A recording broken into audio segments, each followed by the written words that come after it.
Good afternoon. It's my pleasure to welcome you to our first Friday speaker series. Today we look forward to a meaningful conversation with Archie Black and Dr. Uhuru Williams, who will discuss racial equities and educational disparities. We have our own work to do at St. Thomas in working toward justice and equity for all.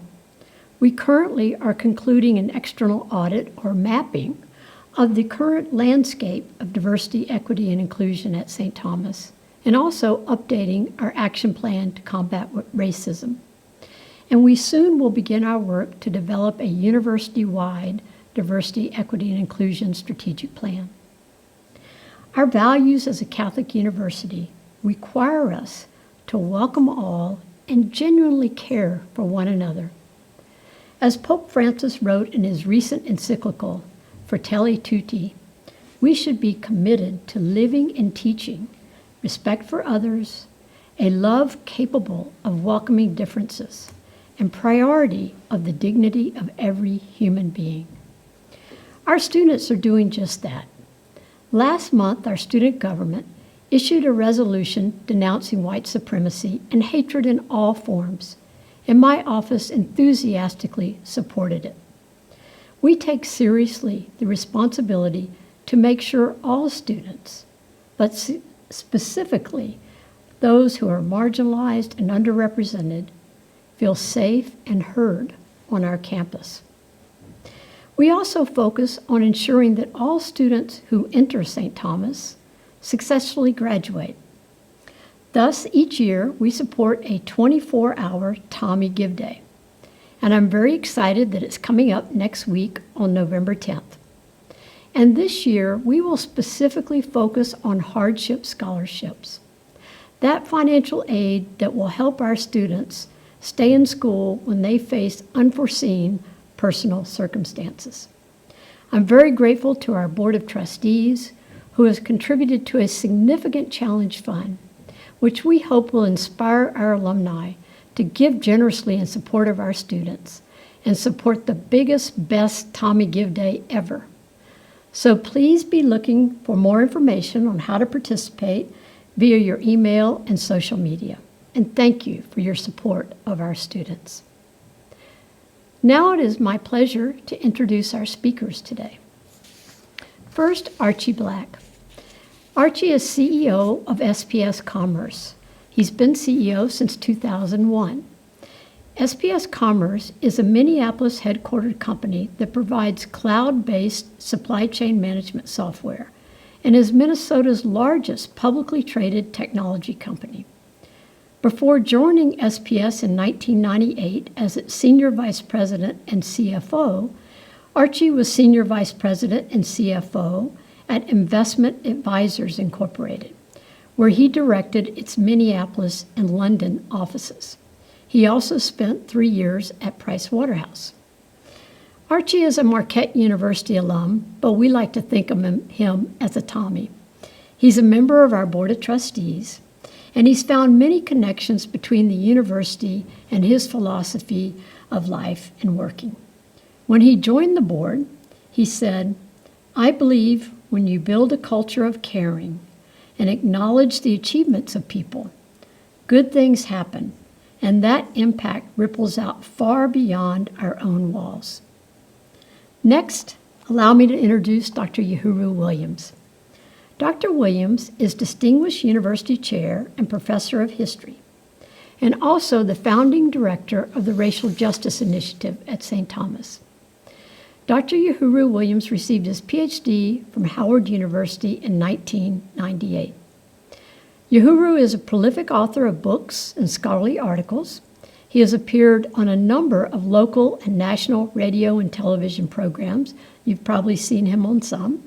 These include Ken Burns' PBS documentary titled Jackie Robinson, the Stanley Nelson PBS documentary titled Black Panthers, and the History Channel docuseries, The Men Who Built America, Frontiersmen.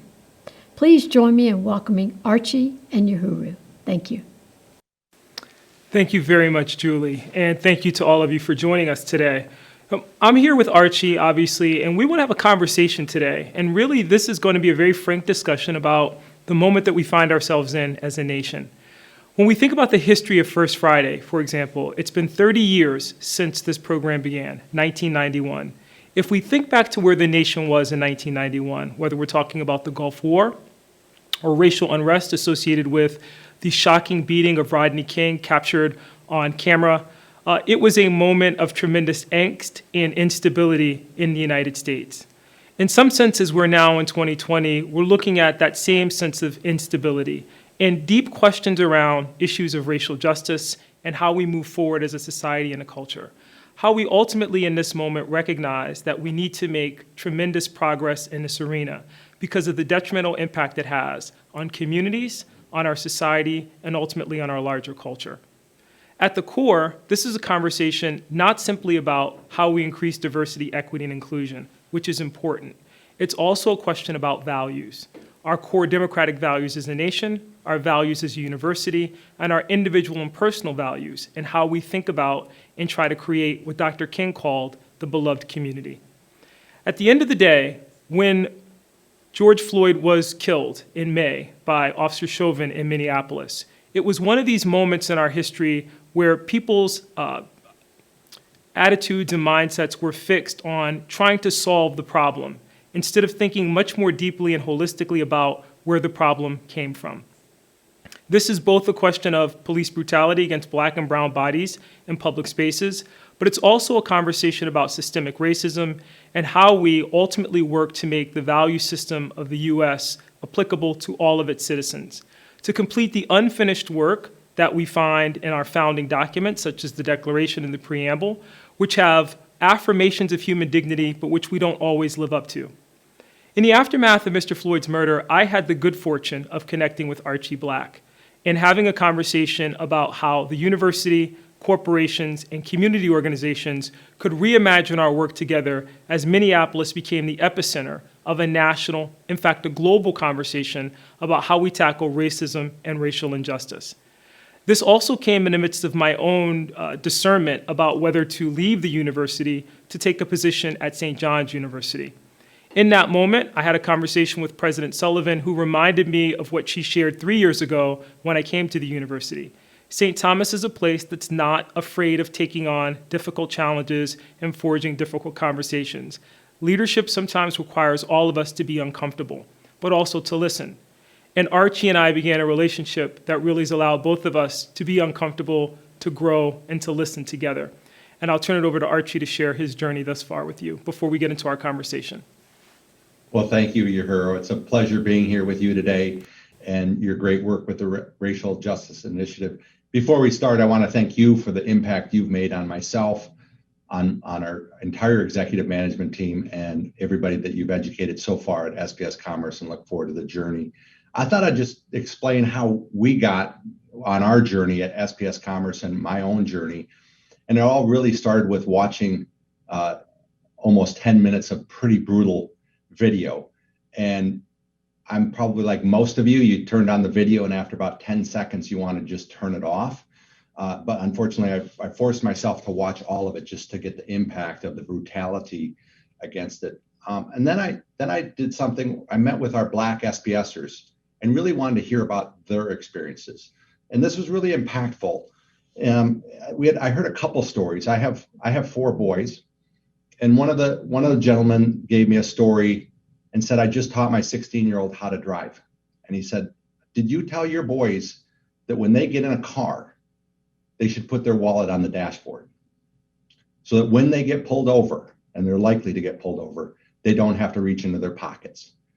Now, I've heard stories like that in the past, but it really hit home when it was somebody so close in the inner circle at SPS Commerce. And one of the other things I heard, which was really impactful, is one of the individuals said to me, Archie, it's not just the white supremacists that are the problem. It's also the progressives. We need to change everybody. And that really I had been aware of the problem in Minnesota. I've been very active in the education scene. For those of you that don't know, we are last among 50 states in educating our Black students. We're last in reading, and we're last in graduation rates. So we shouldn't really be surprised that this is in Minnesota. We like to believe it's everywhere else and we're all good. And we're not bad, but I don't think we've been part of the solution. So I just thought to myself, there has to be a better way. We've been training for 30 years. We've been having different initiatives for 30 years. And so I put a call into Dr. Sullivan, and she connected me with Uhiro. And I said, there's just got to be a better way. And I think St. Thomas and yourself can be part of this. And one of the first things that Uhiro told me was, I don't do trainings. And I thought that was fantastic, because we don't need more training. We need education. And all of us need education. And Uhiro came in and met with the executive team for the morning. And I was very fortunate in the fact that I had the executive team firmly behind me in making this a strategic initiative at SPS Commerce, but I also had our board of directors firmly behind us. And what I realized was, I thought we were doing fairly well, and I could probably tell you we were doing better than most. We were supporting Doherty College students and Cristo Rey students and Genesis Works students, and we had a number of initiatives. But it was very obvious that while we might be better than most, that clearly wasn't good enough. So we have made this at SPS Commerce one of our 5 strategic initiatives, and we're attacking it like we have strategic initiatives for the last 20 years. And I'd like to believe we've been very successful in the last 20 years in attacking strategic initiatives. So I'm really looking forward to continuing the education at SPS Commerce, but also partnering with you, Uhiro, and thank you for your efforts. Let's start there with our conversation about education, because I remember being on the phone with you and having this conversation about the importance of historical recovery. This idea that at the end of the day, the challenge that we have in these larger conversations is that most people just don't know the history. So before we begin with some very important language around white supremacy or white fragility, all of which are important in kind of helping people along in their journey, we actually have to start with just the basic facts of how we got here. It was great working with your team and just kind of exposing them to that history. Can you talk a little bit about what you found to be most impactful, or what your team found most impactful, just about learning about, for example, the 6 degrees of segregation or racial inequalities here in the Twin Cities? Yeah, I think all of us thought we were farther along than we were. And I think all of us thought we had the facts better than we were. One of the videos, so Uhiro is a professor by training. He's got his PhD from Howard University. And so the first thing he did is he gave us a lot of homework. And I haven't had homework since 1984 at Marquette. So thank you for the homework. And we watched videos, we did readings. And I think just seeing the video of Jim Crow of the North, and many of the people on the video today live in houses that were deeded that couldn't be sold to Black individuals in 1965 until 1965 and what that did. I think it just opened us up. And I would tell you, it opened up everybody. In fact, today I had a meeting, and one of the individuals in my meeting is a Black female that graduated from a historical Black college. And she told me what impact it had on her and how educated she was. And frankly, it just became more and more obvious that every time we try to solve a problem at SPS Commerce or attack a strategic initiative, we always start with education. We have to understand the problem. And I will tell you, Uhiro, and you saw it in their faces, every single one of us has been moved. And that just allows intelligent conversations. So it's been very, very impactful. I appreciate that, Archie, but there was also an immediacy in the work that you undertook in the immediate aftermath of the Floyd killing. And there were things that you were doing at SPS Commerce because you felt a need immediately to take action. Can you walk us through some of the things that you did in the immediate aftermath of not just the killing, but also the urban unrest that developed here in the Twin Cities? Yeah, we did a number of things. We did listening sessions. I also started a Black advisory group, and thank you to them. They were extremely open and I would say welcoming to me to assist me in my thinking. We also did something a little bit different on Juneteenth. One of the things we want to do is make an impact on our community, and how could we do that? And the trend on Juneteenth was to take the day off. And And I just didn't see how taking the day off was going to assist in solving any problem. So one of the things we did is we gave every employee $100 to spend on Black-owned businesses. And it did a number of things. One, it just forced them, they wanted to spend the $100, they wanted to be supportive, but now you had to go out and find Black-owned businesses. Many of us don't know the businesses we go to. Are they Black-owned, are they white-owned, or who owns them? And some of the businesses we made pretty significant impact, because there was 1,100 people in Minneapolis that had the $100 to go spend. So I think that was impactful to get people thinking about it and how they can support the community. We obviously did a memorial basically for Mr. Floyd, acknowledging his death, and then did give people the afternoon off so that they could attend the memorial virtually, obviously. And then we started the education. It really became the education. And we started working, when we have a strategic initiative, we always go through what we call work streams. So you have a strategic initiative, which is reducing systemic racism. That is the name of our strategic initiative. But then we start breaking down the work streams. So it's really just getting everybody aware. So one of the things that we talked about in the immediate aftermath of you sharing that is that one of the things that we promote at the university is this idea that you have to connect, and then you grow, and then you impact. And what I loved about what SPS did in that moment is when a lot of people were doing the hard work of going through reading lists, books like Robin DiAngelo's White Fragility or Ibram Kendi's How to Be an Anti-Racist, where the premise is that in order to be anti-racist, you have to take action. I love that SPS committed its employees, its team to action. But it was action that was really predicated on that education piece that you talked about. There are businesses in communities of color here in the Twin Cities, African-American-owned businesses that we could support. I love the fact that you wanted to grow the impact and think about the ways in which you could engage. But I also love the symbolism of that being on Juneteenth, and also at a time when we were commemorating the Tulsa Race Riot of 1921, which was a very prosperous African-American community in Tulsa, Oklahoma, which was destroyed.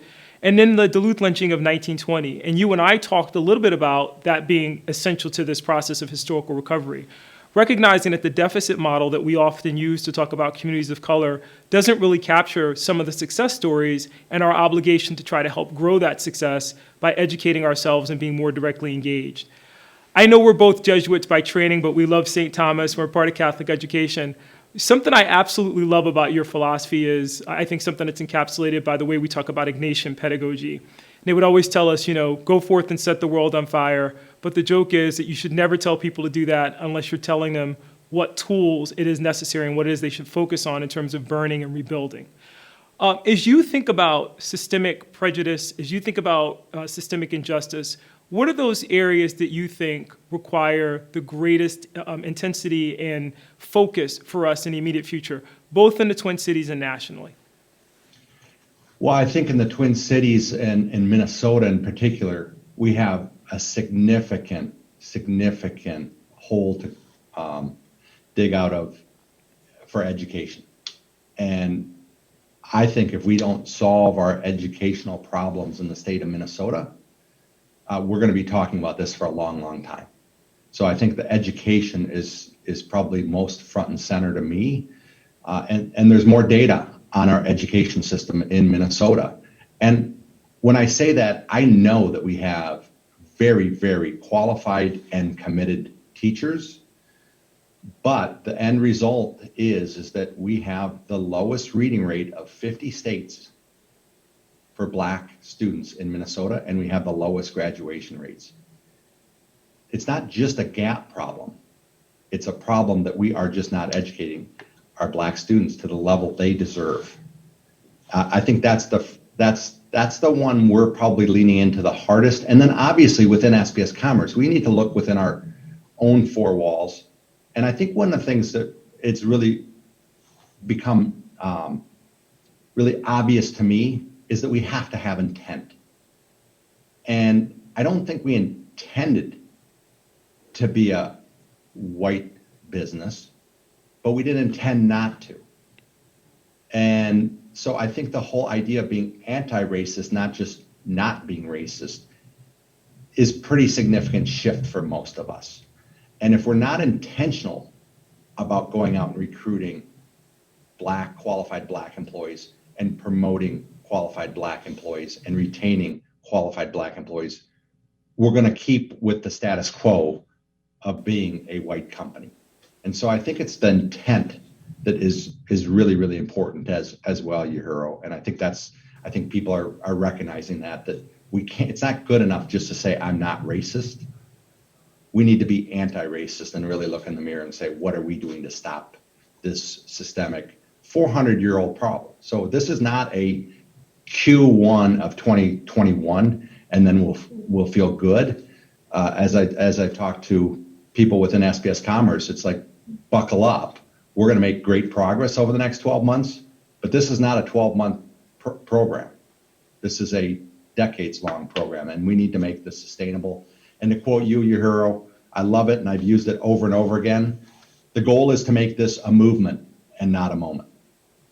I appreciate that, Archie, and it's one of the things that we talked about at length. And I think you and I have had some difficult conversations around this issue, which has been gratifying because I think we need to create space to do that and to grow together as a community.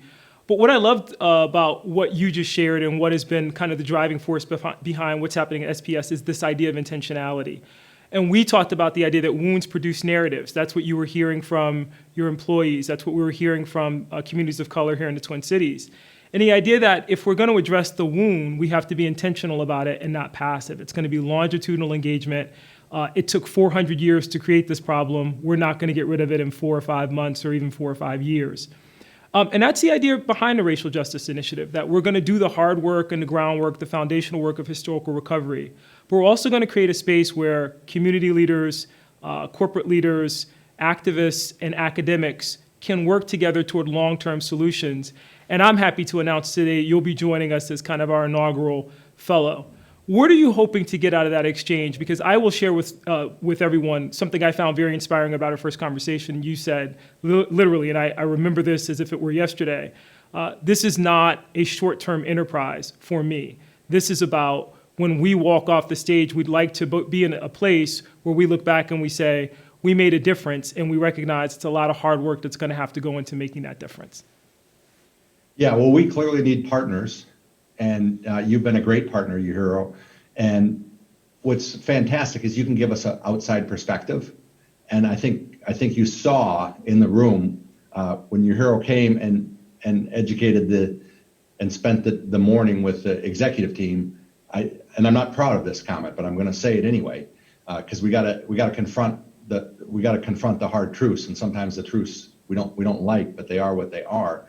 I told you, Yahiro, the room is going to be 10% Black, and you're the 10%.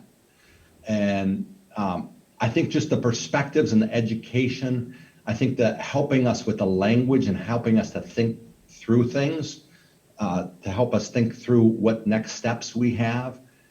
I think we've gone through this incredible education process where first we educated the executive team, then we educated the leadership team, which is about 65 people. And then we did the management team, which is about 250 people. And now we're about 65% of the way through where all 1,500 employees are being educated. But I think this isn't just a one-time education.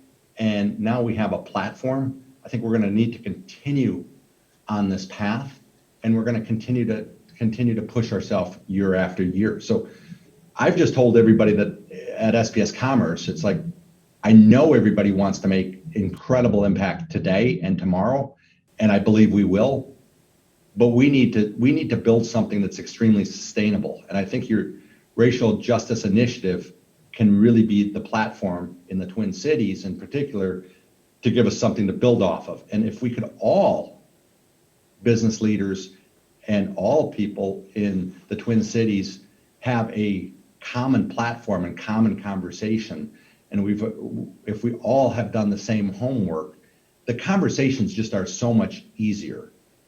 I think that one of the things you've done, Yahiro, is given us all a safe place to ask the questions that we're probably ashamed that we have to ask.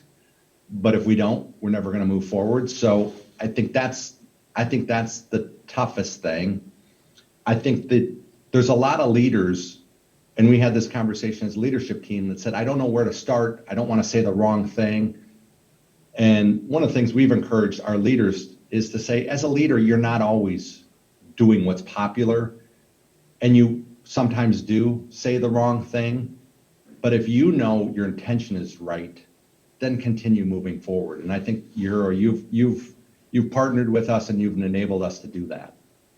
Well, and I think that sensitivity that you're talking about is so important, Archie. I think, one of the things that's interesting about our moment is that we're so polarized as a nation, and our communities are so polarized that we don't create spaces where we can come together. And, sometimes it's framed as courageous conversations. I like that language, but I also like to think about them as conversations where it's okay for people to be wrong if our ultimate goal is to walk out of that room and have a better understanding of one another. Going back to that concept of a beloved community. I know that I've enjoyed working with your team. So my first trip to SPS was back in June, and I've worked with several of your team members and with you since then, and emphasized this whole notion of a longitudinal engagement. We're partners in this work together, and I'm excited about that. I also love that you talked about your investment in education. A few years ago, I was honored to sit on the search for our dean of the College of Education here, Kathleen Campbell, who has that same kind of vision, but also recognizes tremendous challenges are there, the investments that need to be made. Same thing here with our Morrison College of Health and how we want to operate in that space. And then last but not least, you mentioned what I think in some sense is the jewel of St. Thomas in the last few years, and that's the Doherty Family College. The work of Buffy Smith and Alvin and the team there, and recognizing that there's some extra things that we have to put in place if we're going to put our money behind, this idea, and our energies and investment behind this idea that there are certain communities that are going to need greater assistance in kind of building up. So I want to thank you, Archie, just for that part of our conversation, but we've got a ton of questions from our very smart audience who want to engage with us. So I'm going to turn to those, and I'm going to throw those out. They're directed to both of us, so we can answer them in tandem. And the first one is, any tips for influencing other people to take racial equity seriously? I think you've already talked about some of the things that you've done at SPS around that. But can you talk about the ripple effect that's had with because you've mentioned this to me in the past, and I've certainly seen it with your team, the work that your team members are now doing in other spaces is they've been inspired by the work you're doing at SPS. Yeah, I think one of the things that's real obvious is that they want to educate those around them. They don't want to debate. They don't want to change people's minds at the beginning. They obviously want to do that over time. But I had one executive come up to me and said, I've watched Jim Crow of the North 4 times so far. And the reason is that I've had different friends and family members. It's obvious they need to get educated and they need to watch it. So he took the time and effort to watch that video 4 times so he could make sure not only is he educated, but he's trying to educate those people around him. And after you're both educated, after you watch that, now you can talk about the housing problems. When you talk about the 6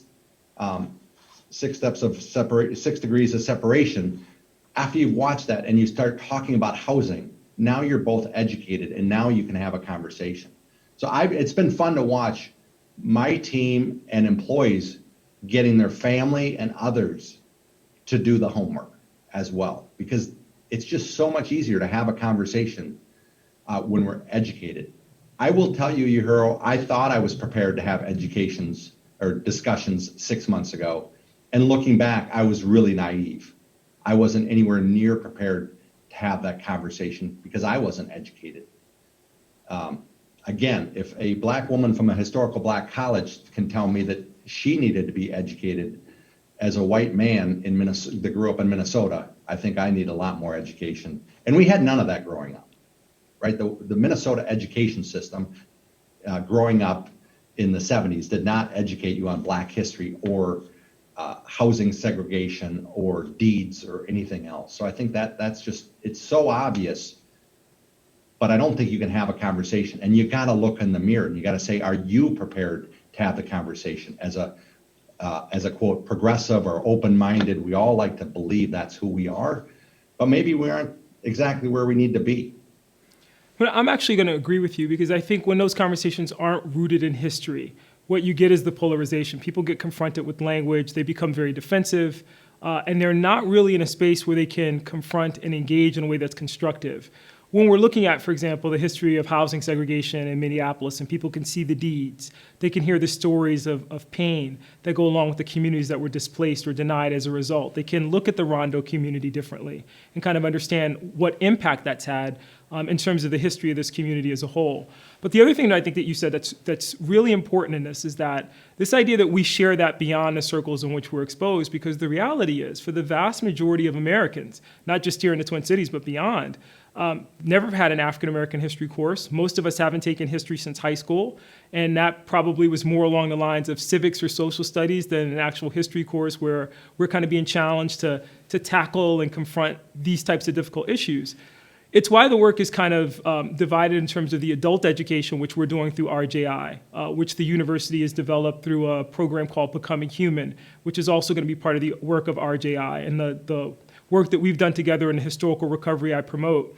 But it's also part of the work that my colleague, Dean Campbell, is working on and trying to get a mandate here for the state for African American history and for indigenous history.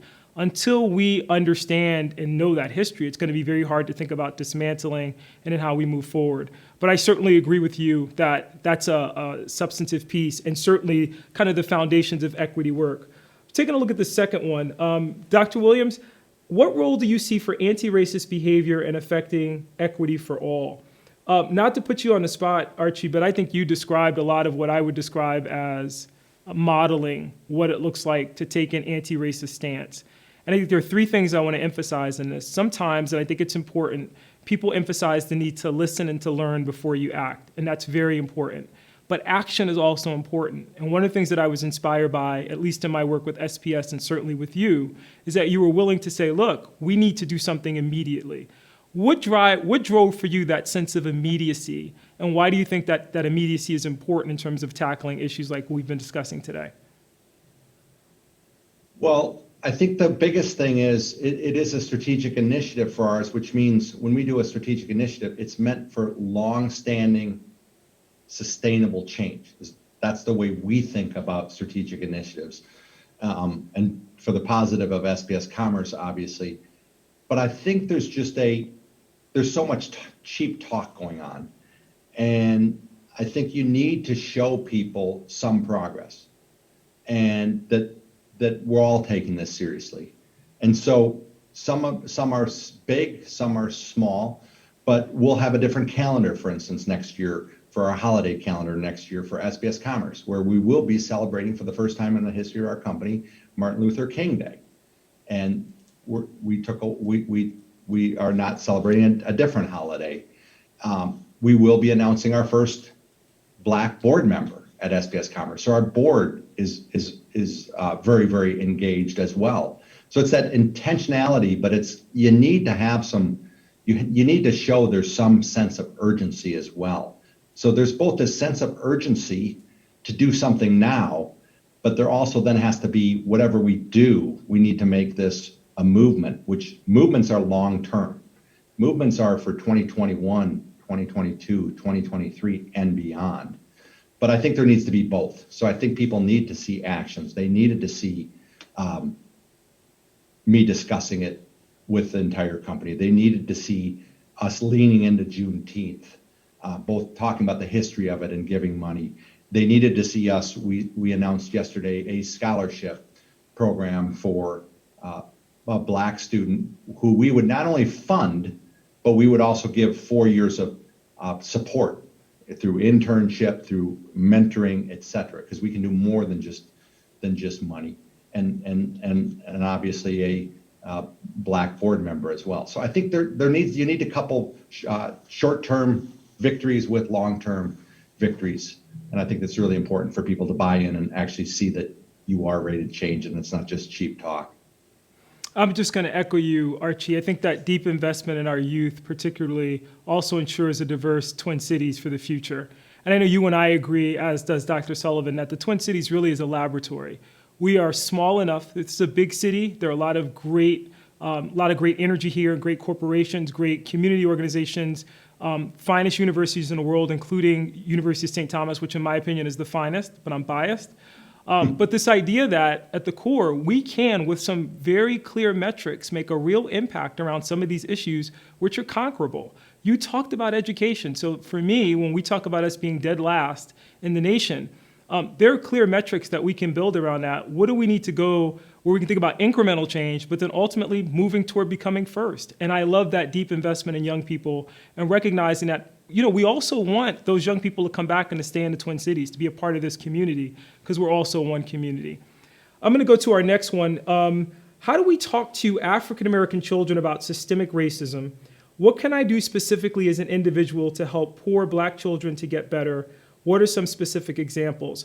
I'm going to change that Arch, because I think you talked about it in terms of talking to your family. How do we talk to children about systemic racism? How does that conversation begin? I think we both can weigh in on that. I think they need to understand the past. And I think, depending on the age, my youngest is 21, so I'm probably not the most qualified to tell you how to educate younger people at this point in my life yet. And I don't have grandchildren yet, so I'm kind of in between here.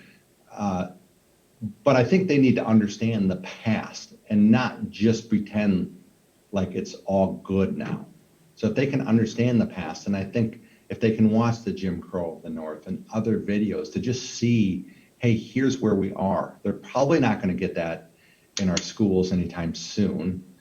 So I think if they can get that and just recognize that it isn't a level playing field yet, and have the data, what we believe we can do, and one of the things I'm really encouraged about in Minnesota, and why I think we can have an impact as well, not just at SPS Commerce, but the Minnesota Business Partnership is very, very active in lobbying and attempting to move the dial on education.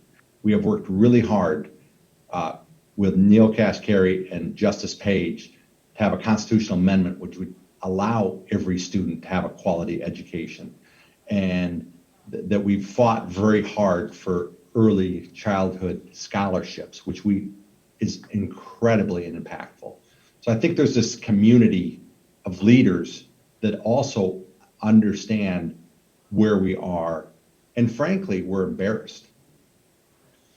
I love that, because I agree with you about the energy here. Progressive conversations about universal pre-K, how we can build in opportunities for engagement for families around job training and housing that could grow out of this process of reimagining the Twin Cities in the aftermath of the devastating unrest that we saw this summer.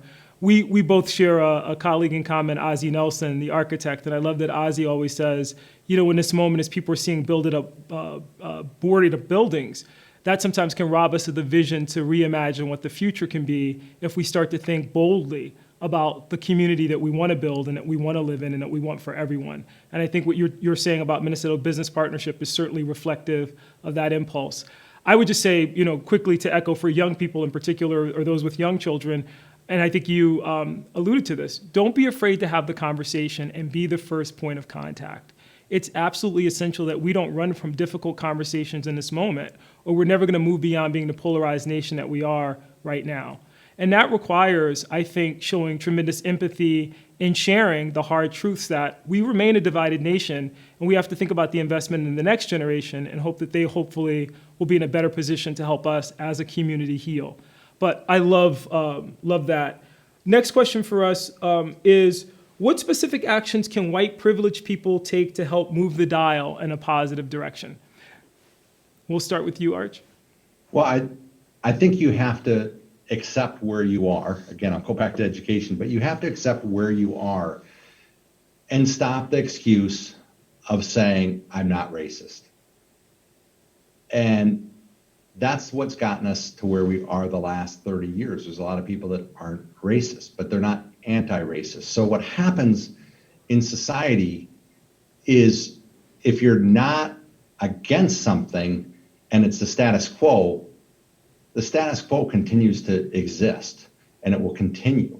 And so I think it's a time for many of us to look in the mirror and see the world around us and just own up to where we are and say, we haven't had the intentionality around being anti-racist. We didn't have the intention of attempting to hire more Black employees at SPS Commerce. We did hire a lot of great Black employees, but we weren't intentional. And when we're intentional, what we found, at least at SPS Commerce, is when we're intentional, we usually have success. So I would tell you 7, 8 years ago, we were very, very intentional about women in tech. And we have a very strong women in tech group. We have a significant amount of women in leadership, and that intentionality shows. So I think owning up to, yes, I'm not a white supremacist. I'm not necessarily a bad human being, but I haven't been anti-racist. And I need to take that stand, and I need to get uncomfortable. When somebody says something or does something or you see something, it's not easy, but you need to intervene. I think it's so important for us to emphasize that. But I'm going to exercise a little bit of prerogative here, Archie. You actually did something I thought was amazing, is that you wanted to integrate into the actual values of SPS Commerce this work around diversity, equity, inclusion, including more recruiting more and retaining BIPOC candidates to diversify the workforce there. Can you talk a little bit about that? Because I thought it was interesting when we were doing that work this summer, that was something that you felt was absolutely essential because that would ensure that it would become kind of grafted to the DNA of the organization. Yeah, we have 10 values at SPS Commerce.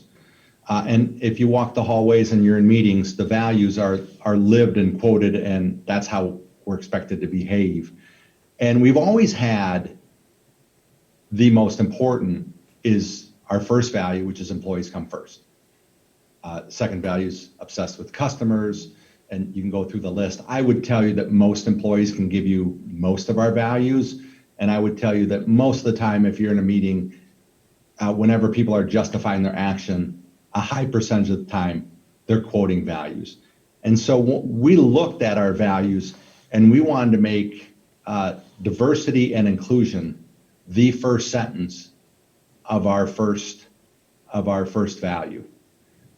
So when you read the SPS Commerce values, that's going to be the first thing you read. Employees come first, and then that we value diversity and inclusion. So it sounds subtle, but in a culture where the values truly are very, very powerful and very lived, it's very impactful.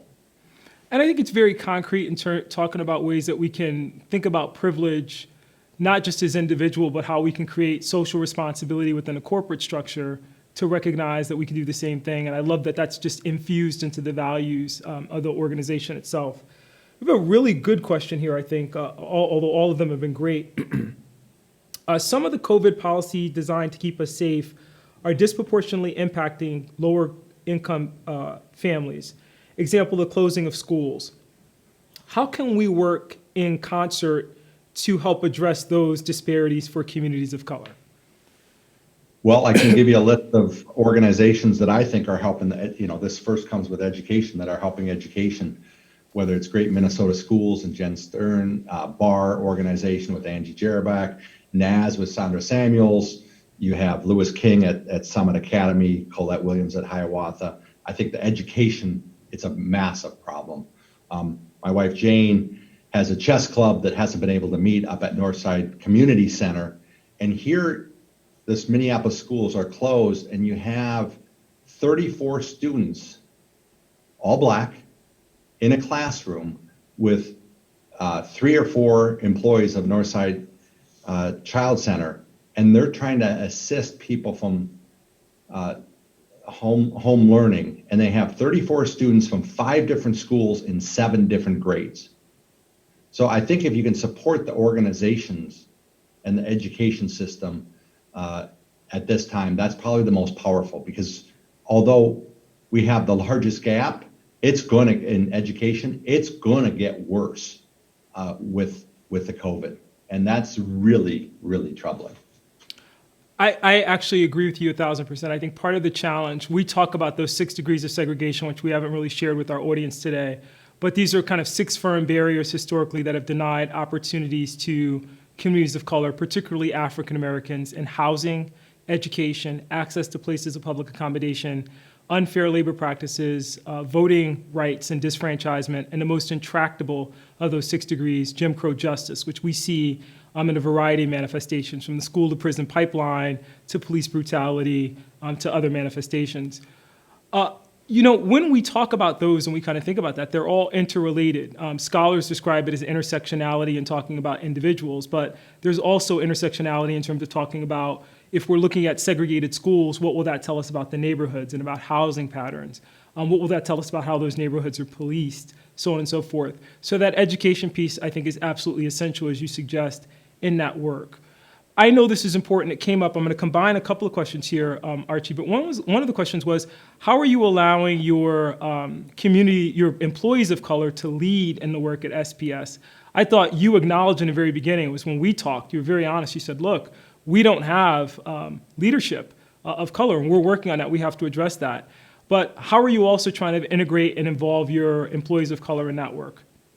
Yeah, first off, I have a Black advisory group, which has been one of the things I'm very, very thankful for, is they've been very kind and open to me.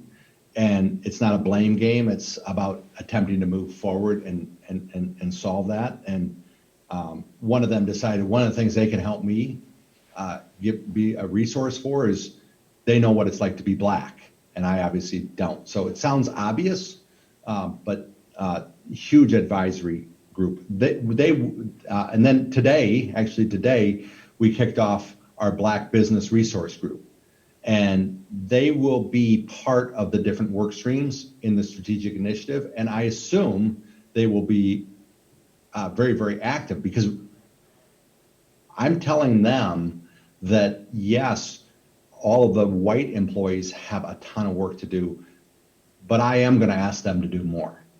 And I know it's unfair, but we need to recruit, mentor, promote more Black employees, and I need their help.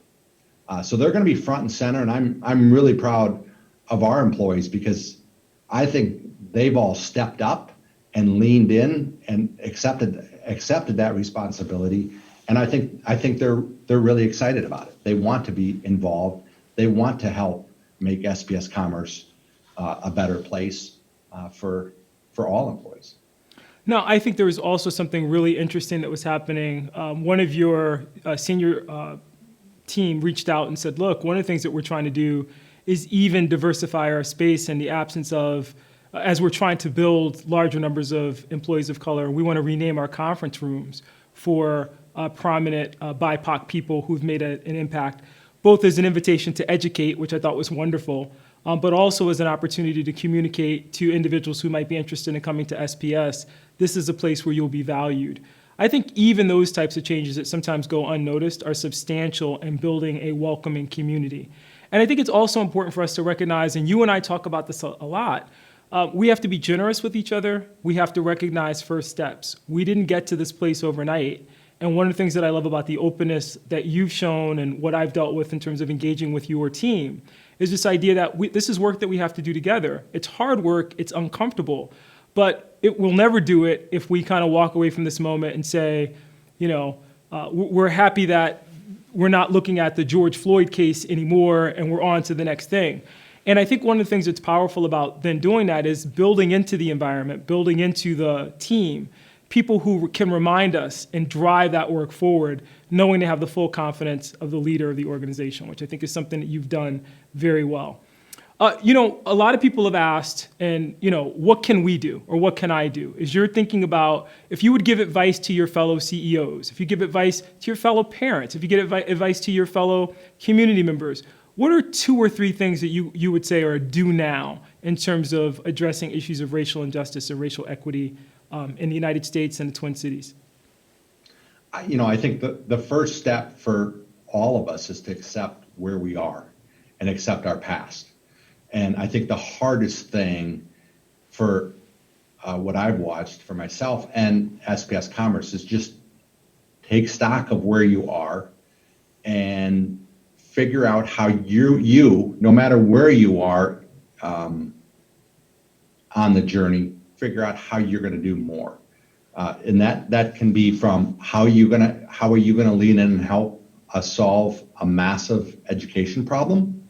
How can you help spend dollars in the community that help Black businesses? Have you thought about what businesses and where you're buying things from? That can have a massive impact. One of the one of the businesses that was advertising got a ton of business. It's Juanita's Cookie. I think I've got this right. Juanita's Cookie Store. And, you know, it was the COVID time in June. She was having a tough time, obviously. And I don't know, I think it was 100 different SPS employees started buying from her.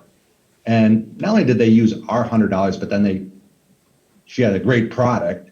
So they started coming back. So I think being very intentional about how can you support Black businesses, but I think recognizing where you are, and I keep coming back and I keep hearing it in my head, one of our Black employees saying, Archie, it's not just the white supremacists that are the problem, it's also the progressives. So acknowledge where you are, be honest with yourself, and try to move yourself better. You know, what's really powerful about that, Archie, is that something that you said, you know, you like to talk about the 6 degrees of segregation with me, and I like to share with people what you shared back in June, which is that you lean in, but it's also what you leave behind when you lean back out. I think what you did with the employees was a good example of that, but what I also love about the story that you shared is that this also helps us to better appreciate diversity in our community and ways that we can expose people to different communities, different businesses, different foods. I mean, this is part and parcel of celebrating what it means to be a diverse community. And when we embrace that, we're a lot closer to that ideal that we began talking about today on this idea of the beloved community. Archie, I want to thank you for spending this time with me today. It was a wonderful opportunity for us to talk. In the last few minutes that we have with the audience, I just want to share that the Racial Justice Initiative will continue to do work in this regard. This is a longitudinal engagement. We are here for the long term. We've got great partners like the YWCA St. Paul, Interfaith Action, our Center for the Common Good here at the university, and then great corporate partners and leaders like you, Archie, who are going to be thinking about how we collectively can do this work to move this community forward, both as listeners and then hopefully as those who, as part of that listening and learning process, can help lead. Thank you again, Archie. And to everyone who's joining us today, I'd like to thank our audience for joining. We hope you can join us for the next virtual event, the Alumni Christmas Celebration, happening on Friday, December 4th. We'll be joined at that time by world-renowned artist Timothy Schmaltz, who will be giving us a preview of the St. Thomas Aquinas sculpture being erected in front of the newly renovated chapel of St. Thomas Aquinas. Also, I have to say, please don't forget Tommy Give Day coming up on the 10th. Thank you and enjoy the rest of your day.